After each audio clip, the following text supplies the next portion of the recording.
জল যোগ খাবার জল খাবার। আর সময়ের সঙ্গে সঙ্গে আমাদের এখন পরিবর্তন করতে হয়েছে খাবারেরও। আমাদের এখন একটু স্বাস্থ্যকর খাবারের দিকে নজর দিতে হচ্ছে বেশি। আর এমন হয়েছে যে জল খাবার বেশি খেলেই ভাতে আর খেতে ইচ্ছে করে না। তবে বস, সব কিছু লোভ সামলানো যায়, কিন্তু খাবারের নয়। তাই খুব সাধারণ রান্না, চটজলদি রান্না, স্বাস্থ্যকর রান্না সব কিছু মাথায় রেখে জল খাবারে বানিয়ে নিলাম ওটসের গুলা রুটি। সাদা ওটস গুঁড়ো করে নিয়েছিলাম কাঁচা লঙ্কা রসুন দিয়ে। তারপর একটি বাটিতে ঢেলে নুন আর জল দিয়ে গুলে নিয়েছিলাম। তবে পরিপাটি করে খেতে চাইলে তুমি এর সাথে সবজি মেশাতেই পারো, কিন্তু সব সময় সম্ভব নয়। তাই আজকে চটজলদি রান্নাটা চটজলদিভাবেই করে নিলাম। তারপর তাওয়াতে সর্ষের তেল বুলিয়ে আবার ঢেলে রেখে দিলাম। এটা ভিডিওতে আমি তুলতে পারিনি, এক হাতে রান্না এক হাতে ফোন ধরে কাজ করছি। বুঝতেই পারছো আমার কি অসাধারণ গুণ। আর এই গুণের চোটে ভিডিওটা বাদ চলে গেছে। বিলু বলেই এত ভালো করে ভিডিওটা সাজিয়ে গুছিয়ে তোমাদের সামনে উপস্থিত করছে।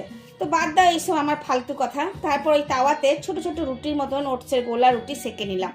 আর কোনো কেরামতির দরকার নেই, তেলেরও দরকার নেই। তাওয়াতে দিলেই অপেক্ষা করো, রুটিগুলো তাওয়ার গা থেকে যেই ছেড়ে উঠে আসবে অমনি এপিট ওপিট সেঁকে মাখন লাগিয়ে রেডি হয়ে যাবে তোমার স্বাস্থ্যকর জলখাবার। মন ভরবে, পেট আধটা ভরবে, যাতে আবার দুপুরের খেতে ইচ্ছে করে। ভালো লাগলে সাবস্ক্রাইব করবে। ধন্যবাদ।